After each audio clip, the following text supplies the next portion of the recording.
बिस्मिल्लाहिर्रहमानिर्रहीम। अस्सलाम वालेकुम। जैसा कि आप देख रहे हैं, ये किताब है आपकी अमानत आपकी सेवा में।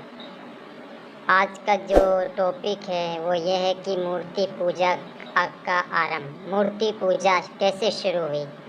ऐसे तमाम संदेशता पैगंबर और उनके अनुयायी मनुष्य थे, जो बड़े बुजुर्ग थे पहले के लोग, तो सब के सब मनुष्य ही थे। उनको मौत आनी थी। जिसको मृत्यु नहीं, वे केवल अल्लाह है। नबी या रसूल के मरने के पश्चात उनके अनुयायियों ने, उनके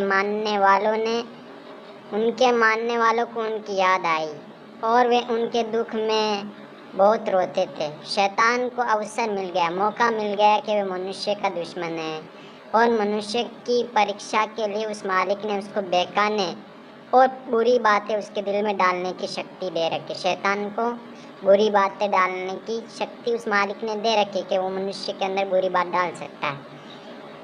तो वो शक्ति दी कि वो मालिक देखे कि कौन उसका पैदा करने वाले मालिक को मानता है और कौन शैतान को मानता है। शैतान लोगों के पास आया और कहा कि तुम्हें अपने महागुरु रसूल या नबी से बड़ा प्रेम है। मरने के बाद वे तुम्हारी निगाहों से ओझल हो गए, गायब हो गए, अतः मैं उनकी एक मूर्ति बना देता हूँ। उसको देखकर तुम संतुष्टि पा सकते, आराम पा सकते। शैतान ने मूर्ति बनाई। जब उनका जी करता तो वह उसे देखा करते। धीरे धीरे जब इस मूर्ति का प्रेम उनके मन में बस गया तो शैतान ने कहा, यदि तुम इस मूर्ति के आगे अपना सिर झुकाओगे तो इस मूर्ति में भगवान को पाओगे। मनुष्य के दिल में मूर्ति की बड़ाई पहले से ही बढ़ चुकी थी, इसलिए उसने मूर्ति के आगे से झुकाना और उसे पूजना शुरू कर दिया, आरंभ कर दिया। और ये मनुष्य जिसके पूजने योग्य केवल एक ईश्वर था, मूर्तियों को पूजने लगा और शिर्क में फंस गया। इस समस्त संसार का सरदार मनुष्य जब पत्थर या मिट्टी के आगे झुकने लगा तो वे जलील हो गया, नीच हो गया और मालिक की निगाह से गिरकर सदा के लिए नरक का ईंधन बन गया।